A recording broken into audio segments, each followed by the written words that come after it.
Okay, so we are just going to do a nice sort of 10-minute hip opening sequence here, starting in Sukhasana, easy pose, crossed legs. Remember, if it is uncomfortable, having the legs like so is fine, or like so is fine.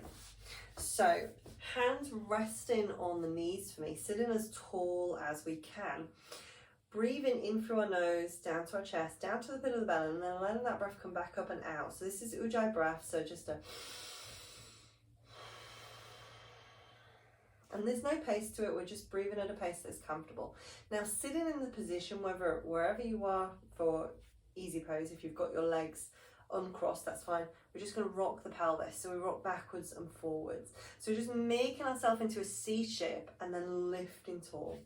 So C shape, lift tall, C shape, lift tall. So breathing in and out. And this is just bringing movement into the lower back, so into that lumbar spine. And we're getting that synovial fluid moving as we're going through this movement, backwards and forwards. Controlled and steady.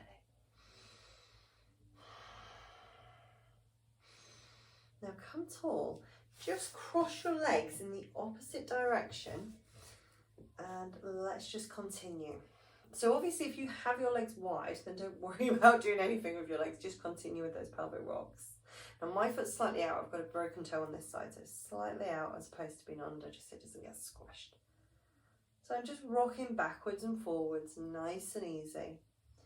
And then coming nice and tall, being conscious of my pelvic floor, my abdominal belt. So I'm drawing that belly button in towards my spine. I've got tension, I've got contraction in my pelvic floor, but I can still move and breathe freely. I'm taking the soles of my feet together.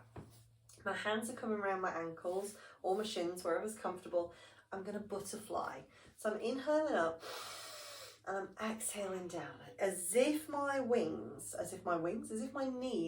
are the wings of a butterfly. And I'm breathing out. Inhale. Inhale. Last two. And the last one. Now I'm coming into cobbler, so wide angle pose, it's got a number of different names. And we're pushing those knees down. Now we're trying to have those feet as close to the pelvis as we can, but if they're here, that's absolutely fine. We're going to bring our arms onto the thighs and we're just gently pressing down. Now remember, we could have cushions or blocks underneath here offering us support. We certainly shouldn't be in pain. We want to feel a stretch going on from inner thigh, so feel that stretch coming out here. Sitting nice and tall, shoulder blades back and down.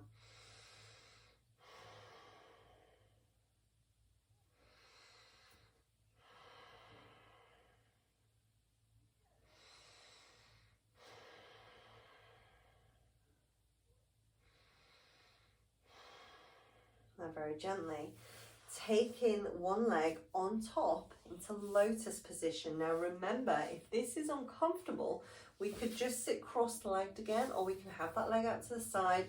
We can take cushions or blocks, or if we're using hardback books instead of blocks, and pop them underneath the knee. We're very gently drawing it as close up as we can. And half lotus it isn't just about your flexibility in your knees, it's about your flexibility in your foot as well, because obviously the foot is slightly tilted.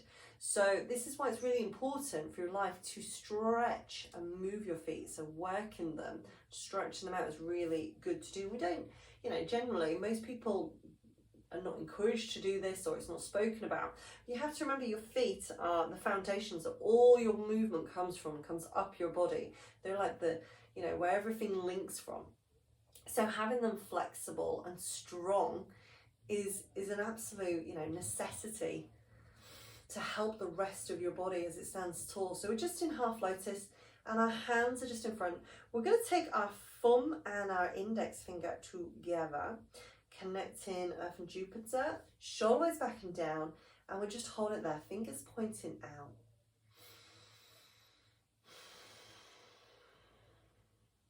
Just breathing for a few moments in that half lotus position.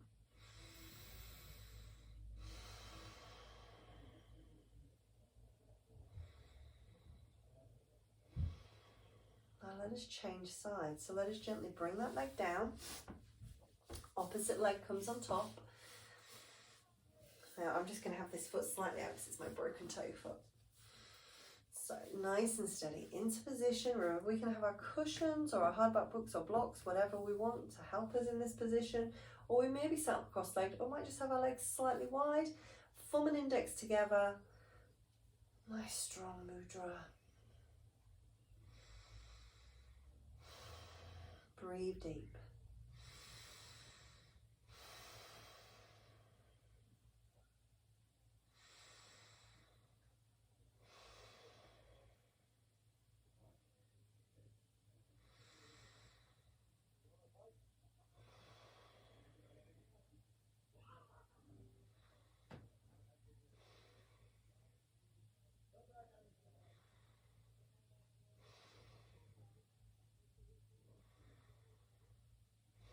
Now very gently take the legs wide as is comfortable for you.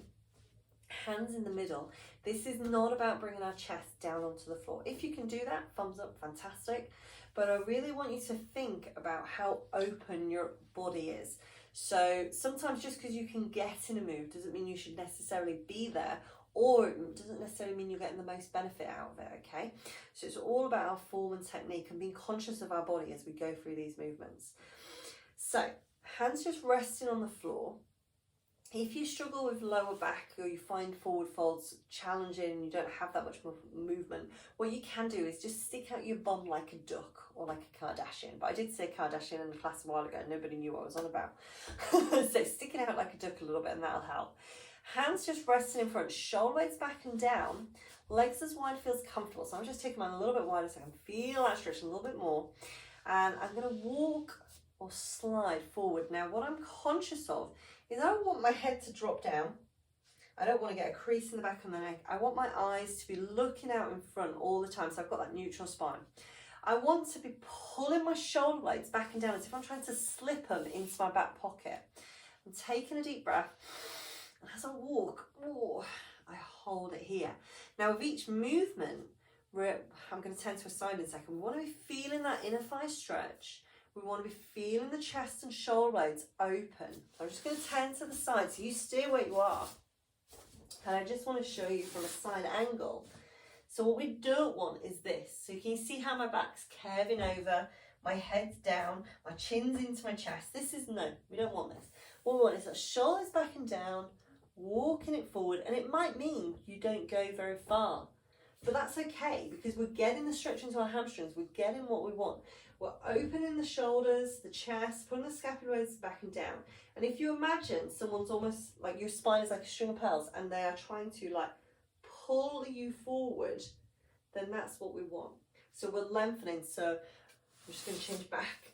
So what we're getting out of this stretch is a lengthening in the spine, an opening of the chest, an opening and a pull down of the shoulder blades, opening of the inner thigh. So when we get up off the mat, you walk out a couple of inches taller, well, maybe an inch or half an inch, and we're holding less. It's really conscious that you're not curling in. One thing that's always good to do in your practice is maybe have a mirror to the side of you so you can look. I mean, obviously, as you turn your head, you're going to take yourself out of that good postural alignment, that good postural integrity, but it's just a way of doing it. So take a deep breath. Exhale, slowly come back, coming onto our side now. Feet hip distance apart, we're going to roll down. Now remember, if we've got lower back issues, we're just going to roll onto our side and roll down. So take a deep breath. As exhale, hands walk down the back of the thighs. We're coming down and relax. I'll just unclip my hair. So once you're down in this position, knees bent for me, what I'd like you to do is take the soles of your feet down and coming into that cobbler position, that wide angle bound pose, but in supine position. So take a note of your eye alignment. Are we looking behind? Are we looking in front? If we're looking in front, we're going to need to lift that chin. If we're looking behind, we're going to need to nod that chin. We're continuing with that Ujjayi breath, that nasal breath.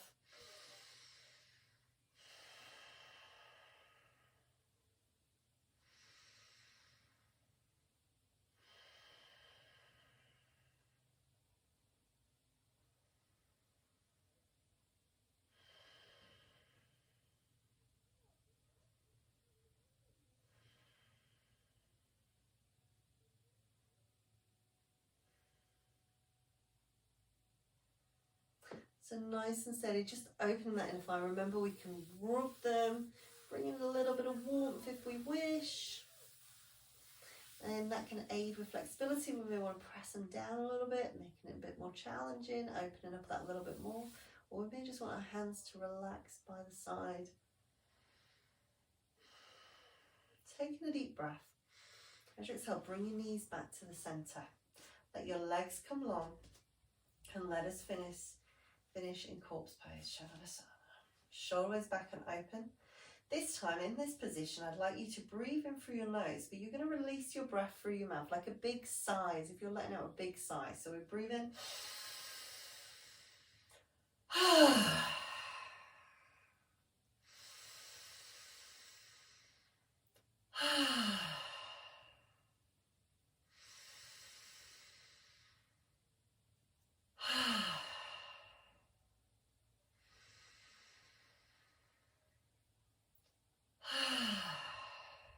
One more.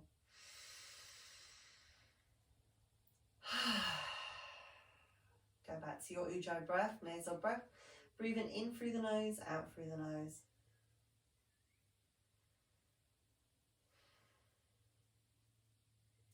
Gently bend the knees. Gently rock the pelvis a few times, just rocking back and forwards. Bless me. Sorry about that. So just rocking backwards and forwards. Let it come back to the center. Roll onto your side. One hand over, pushing up to seated position. Very gently. Hands come down. You know, I like a leggings or top adjustment very regularly. So hands to prayer position. Namaste. Have a great day and well done.